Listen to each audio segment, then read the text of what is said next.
وقت بخیر به هنرجوی عزیز. امروز قراره با هم آموزش بافت این هدبند بسیار زیبا رو که حالت تل داره و قسمت پشتش رو ما به این شکل بافتیم بهتون آموزش بدم.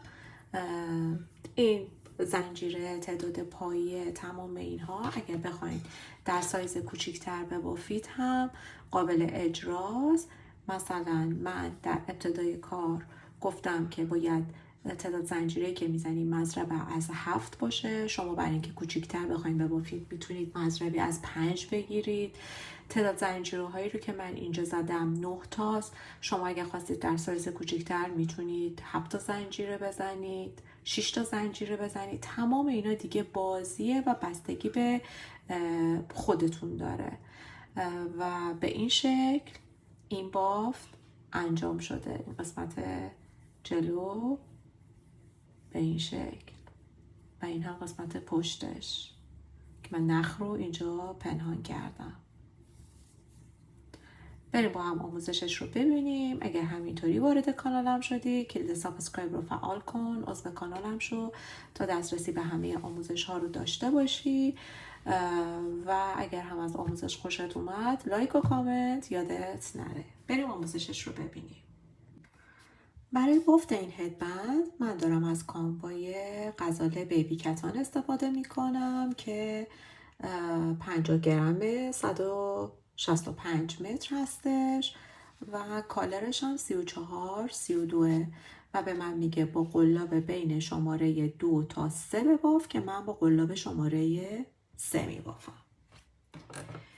در ابتدای کار به اون تعداد دور سر اون شخص ما باید زنجیره بزنیم، اما زنجیرمون باید جوری باشه که مضربی از 7 باشه. یعنی ما تعداد زنجیره‌ای که باید بزنیم بر 7 باید پخش پذیر باشه، یعنی 7 ما زنجیره میزنیم و من به این شکل عمل میکنم. به تعداد زنجیره‌ای که میخوام بزنم 1 2 3 4 5 6 7. دوباره 1 2 3 4 5 6 7. من یه راه حل اینجا بهتون بگم. برای اینکه ما میخوایم سر و ته کار رو وقتی زنجیره رو کامل زدیم به هم اتصال بدیم، برای اینکه نخواهیم بافت رو مرتب بکنیم یا یهو چین نخوره در بافت هایی که زنجیره ها طولانی هست، مثلا میخوایم بافت از یقه انجام بدیم، مثل همین الان میخوایم هدبند رو ببافیم، میام الان از اینجا یه مقدار نخم رو میکشم. بعد از اینکه چند تا دونه زنجیره زدیم میام از زنجیره اول قلاب رو به این شکل وارد میکنم، وارد گندمی اول و بعد این قسمت رو میگیرم و حالا باز 1 2 3 4 5 6 7. دوباره به اینجا کاری ندارم، این فعلا همینجا باقی میمونه. الان من به این کاری ندارم و فقط دارم بافتم رو ادامه میدم. دوباره 1 2 3 4 5 6 7 8 7. پس من 7 زنجیرم رو میزنم و بعد برمیگردم ادامه کار رو بهتون میگم. خب من به اون تعدادی رو که میخواستم زنجیره زدم.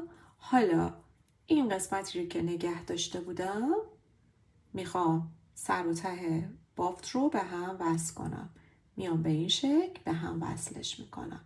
دیگه مشکلی از این که حالا الان باید گندمی ها رو صاف بکنم ندارم. حالا میام یه تک زنجیره میزنم، میام همین قسمت، منتها از این گندمی باید دوتاشو بگیرم، یعنی هم این دوتا با هم گرفته میشه و بعد پایه کوتاه. روی هر کدوم از گندمی ها ما باید یک پایه کوتاه ببافیم به این شکل. میرم بعدی، دوتا رو با هم میگیرم 3 میام دوباره با هم میگیرم میشه 4 دوباره با هم میگیرم 5 با هم 6 دوباره با هم 7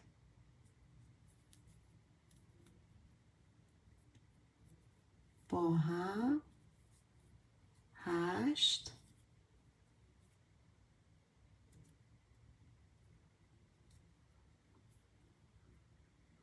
فقط حواستون باشه دوتاشو باید با هم بگیریم. به این ترتیب کل زنجیره ها رو فقط پایه کوتاه در این رج میبافیم برمیگردم. خب به انتهای کار رسیدم، پایه های کوتاه رو زدم، میام به اولین پایه کوتاه به این شکل میگیرم و یک بس میزنم. دوباره میام یه تک زنجیره میزنم، 7 تا از این قسمت پایه کوتاه باید ببافم و بعد موقع برگشت 7 تا از این قسمت. پس میام یک پایه کوتاه 2 3 4 5 6 و 7. بعد از بافت 7 پایه کوتاه حالا 9 تا زنجیره میزنم. 1 2 3 4 5 6 7 8 و 9. حالا میام میشمرم 1 2 3 4 5 6 میام روی هفتمی و یک پایه کوتاه. دوباره 1 2 3 4 5 6 7 8 9 میام میشمرم 1 2 3 4 5 6 میام روی هفتمی و یک پایه کوتاه. دوباره 1 2 3 4 5 6 7 8 9 دوباره 1 2 3 4 5 6 میام روی هفتم. به همین ترتیب ادامه میدم. خب به انتهای کار دارم میرسم. دوباره 1 2 3 4 5 6 7 8 9 تا زنجیره میزنم. 1 2 3 4 5 6 و 7 پایه کوتاه. حالا 1 2 3 4 5 6 7 تا پایه کوتاه اینجا دارم. پس میام روی 7 فقط پایه کوتاه میبافم. این در واقع میشه پشت هدبندمون یا تلمون. و حالا میام به اولی پایه به این شکل بس میزنم. در واقع این قسمت میشه پشت مومون قرار میگیره. خب در این رنج دوباره میام یه زنجیره میام رو پایه کوتاه یه پایه کوتاه میزنم روی هفتایی که داریم. 2 3 4 5 6 و 7. حالا میام 5 تا زنجیره میزنم. 1 2 3 4 5. روی این 9 تا میام روی پنجمی. 1 2 3 4 میام روی پنجمی یک پایه کوتاه میزنم. حالا 9 تا 1 2 3 4 5 6 7 8 9 دوباره میشمرم. 1 2 3 4 میام روی پنجمی و یک پایه کوتاه به این شکل. دوباره 1 2 3 4 5 6 7 8 9 1 2 3 4 میام روی پنجمی یک پایه کوتاه. 1 2 3 4 5 6 7 8 9 دوباره روی زنجیره 1 2 3 4 میام روی پنجمی و یک پایه کوتاه. به همین ترتیب ادامه میدم تا این قسمت بهتون بگم. خب به انتهای کار دارم میرسم. اینجا 9 تا رو که زدم میام روی 1 2 3 4 روی پنجمی به این شکل میگیرم یک پایه کوتاه و 1 2 3 4 5 تا زنجیره میزنم. حالا میام پایه های کوتاهم رو 7 تا رو میبافم برمیگردم. خب من پایه های کوتاه رو زدم، میام دوباره به اینجا یه بست میزنم، دوباره یه تک زنجیره، دوباره 7 پایه کوتاه این قسمت رو میبافم. خب بعد از بافت این قسمت حالا اینجا که 5 تا بافته بودیم دوباره این رج 9 تا میبافیم. 1 2 3 4 5 6 7 8 9 و میام دوباره به این قسمت روی پنجمین زنجیره به این شکل میگیرم و یک پایه کوتاه. دوباره 1 2 3 4 5 6 7 8 9 دوباره میام 1 2 3 4 روی پنجمین.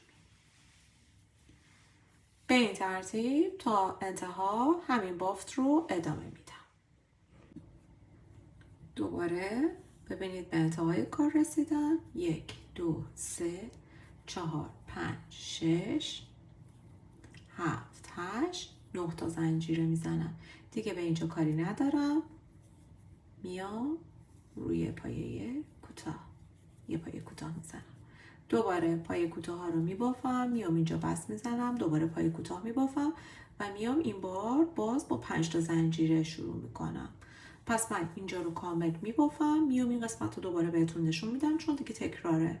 همین رجه دوم این قسمت رو باید دوباره ببافم. پس میبافم. دوباره ببینید من این رج رو هم 7 رو بافتم. 1 2 3 4 5 تا زنجیره میزنم. دوباره میام به 1 2 3 4 روی پنجمی میام پایه کوتاه. دوباره 9 تا 1 2 3 4 5 6 7 8 9 دوباره میام اینجا 1 2 3 4 روی پنجمی. باز به همین ترتیب ادامه میدم. دوباره انتهای کار رو بهتون نشون میدم و دوباره برمیگردم. خب دوباره رسیدم به انتهای کار. سر رج با 5 تا زنجیره شروع شد. پس انتهای کار هم 5 تا زنجیره. 1 2 3 4 5 و میام به اولی پایه یه پایه. دوباره بافت رو ادامه میدم. دوباره رسیدم به انتهای کار. میام اینجا دوباره یه بست یه تک زنجیره، دوباره پایه ها رو شروع میکنم به بافت.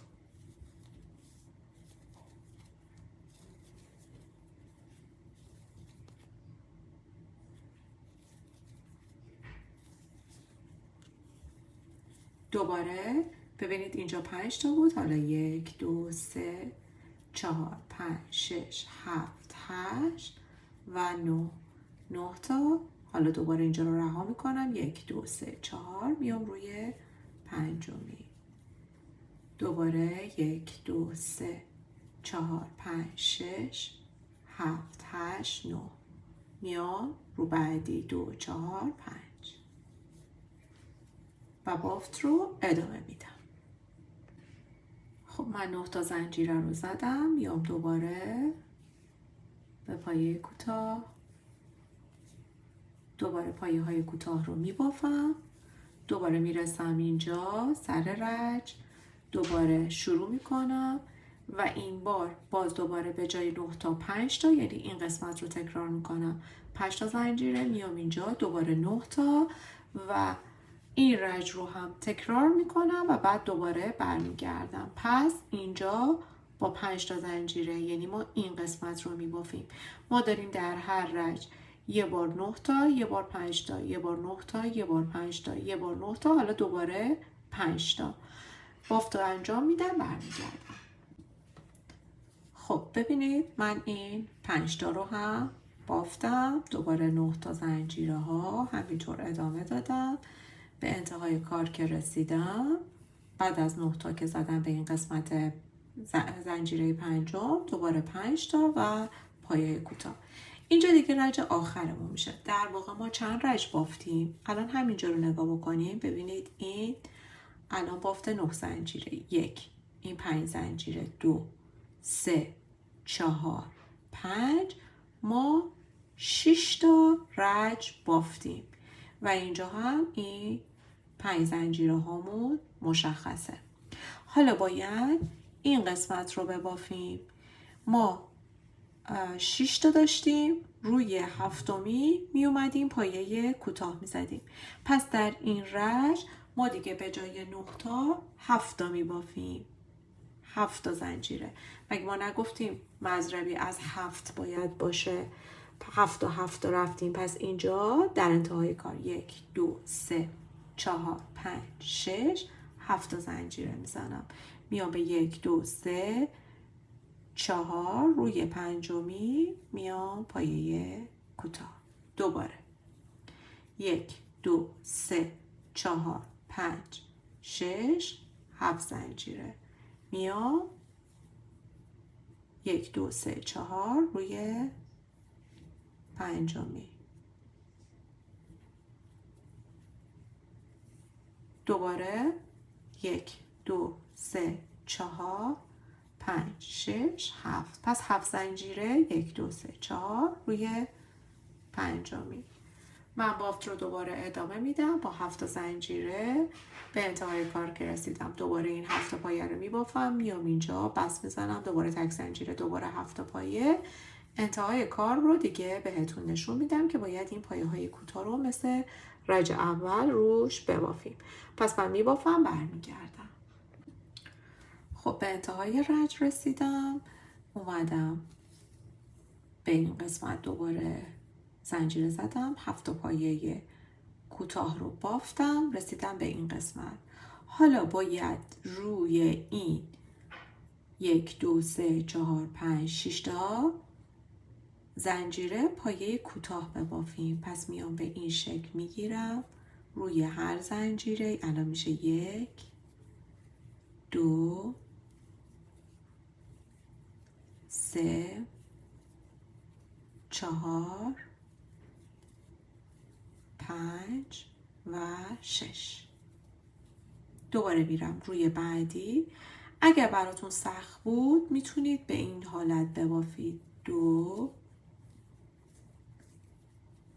3، 4، 5، 6. در واقع دورش رو بگیرید و ببافید، ولی من روی خود پایه ها میرم.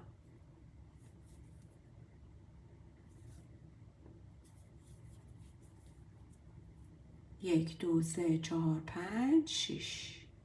میام اینجا دوتایی رو با هم میگیرم، 1، 2، 3، 4،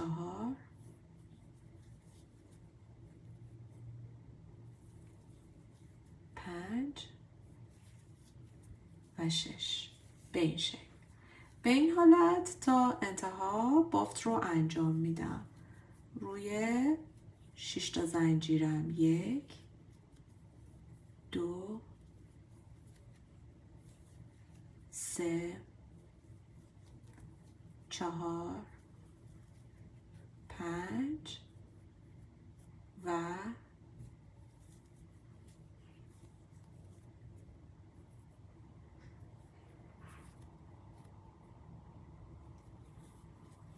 6.